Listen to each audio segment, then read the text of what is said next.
1992 में आई फिल्म विश्वात्मा से बॉलीवुड डेब्यू करने वाली दिव्या भारती की ये गुत्थी आज तक सुलझ नहीं पाई है कि दिव्या की मौत हत्या थी या आत्महत्या। साल 1993 दिव्या की जिंदगी का अंतिम साल था। 5 अप्रैल 1993 को अंतिम सांस लेने वाली दिव्या ने सुहागन ही दम तोड़ा, क्योंकि उससे ठीक एक साल पहले ही तो उनकी शादी हुई थी। दिव्या भारती जब फिल्म शोला और शबनम की शूटिंग कर रही थी, तब फिल्म के हीरो गोविंदा ने उन्हें निर्देशक निर्माता साजिद नाडियाडवाला से मिलवाया था।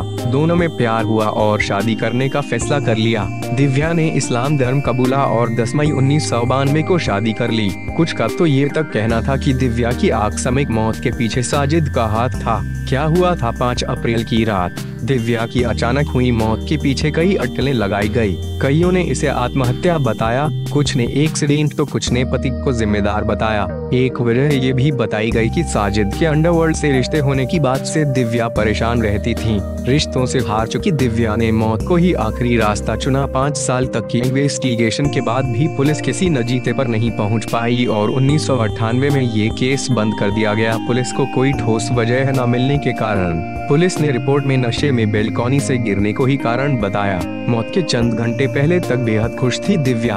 हैरानी की बात तो ये रही कि अपनी मौत वाले दिन ही दिव्या ने मुंबई में अपने लिए नया 4 BHK का घर खरीदा था और डील फाइनल की थी। दिव्या ने ये खुशखबरी अपने भाई कुणाल को भी दी थी। दिव्या उसी दिन शूटिंग खत्म करके चेन्नई से लौटी थी। उनके पैर में भी चोट लगी हुई थी। रात के करीब 10 बजे होंगे जब मुंबई के पश्चिम अंधेरी वर्सोवा में स्थित तुलसी अपार्टमेंट के 5वें माले पर उनके घर में उनकी दोस्त और डिजाइनर नीता लुला अपने पति के साथ उनसे मिलने आई हुई थीं। तीनों लिविंग रूम में बैठे बातें बना रहे थे, साथ ही शराब भी पी रहे थे। दिव्या की नौकरानी अमृता भी बातचीत में हिस्सा ले रही थी। रात के करीब 11 बज रहे थे। अमृता किचन में कुछ काम करने गई। नीता अपने पति के साथ टीवी देखने में व्यस्त थी। इसी वक्त दिव्या कमरे की खिड़की की तरफ गई और वहीं से तेज आवाज में अपनी नौकरानी से भी बातें कर रही थी। दिव्या के लिविंग रूम में कोई बेलकॉनी नहीं थी, लेकिन एक ऐसी खिड़की थी जिसमें ग्रिल नहीं थी। उसी खिड़की के नीचे पार्किंग की जगह थी जहां अक्सर कई गाड़ियां खड़ी रहती थीं। उसी दिन वहां कोई गाड़ी नहीं खड़ी थी। खिड़की पर खड़ी दिव्या मुड़कर सही से खड़े होने की कोशिश कर रही थी कि तभी उनका पैर फिसल गया। दिव्या सीधे नीचे जमीन पर गिरी।